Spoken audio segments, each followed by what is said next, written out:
एक ऐसा कौवा जिसने हजारों सालों से मृत्यु को भी मात दे रखी है, जिसने अपनी आंखों से कई युगों का अंत देखा, कई बार भगवान राम के अवतार का दर्शन किया।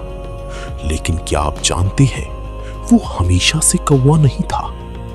कभी वो एक महान विद्वान ब्राह्मण था जिसकी भक्ति ने उसे अमर बना दिया, और उसकी अहंकार ने उसे ऐसा श्राप दिलाया जिसे सुनकर देवता भी कांप उठे थे। आखिर कौन था वो रहस्यमयी अमर कौवा? कैसे मिला उसी समय और मृत्यु से मुक्त होने का वरदान? और क्यों आज भी उसकी कथा रामायण की सबसे बड़ी रहस्यों में गिनी जाती है? कथा इस प्रकार है। बहुत प्राचीन समय की बात है।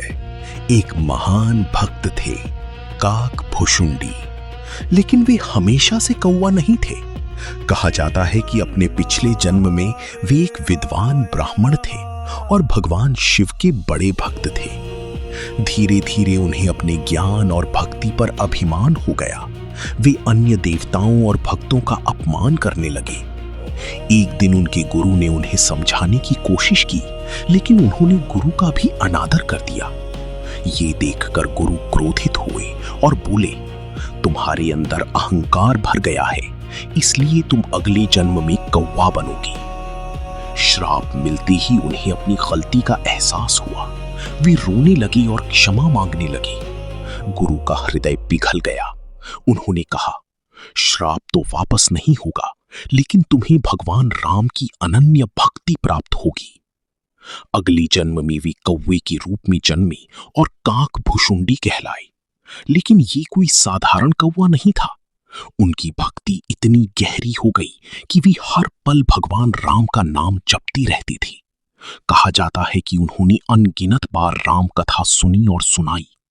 उनकी भक्ति और ज्ञान से प्रसन्न होकर भगवान राम ने उन्हें अमरत्व का वरदान दिया। मान्यता है कि काकभुशुंडी समय और मृत्यु के बंधन से मुक्त हो गई थी। उन्होंने कई युगों को बदलते देखा, अनेक बार रामावतार का दर्शन किया और संसार की गहरी रहस्यों को जाना। रामचरितमानस में भी उनका वर्णन मिलता है, जहां वे गरुड़ जी को राम कथा सुनाते हैं। ये कथा हमें सिखाती है कि अहंकार इंसान को पतन की ओर ले जाता है, लेकिन सच्ची भक्ति उसे अमर बना सकती है।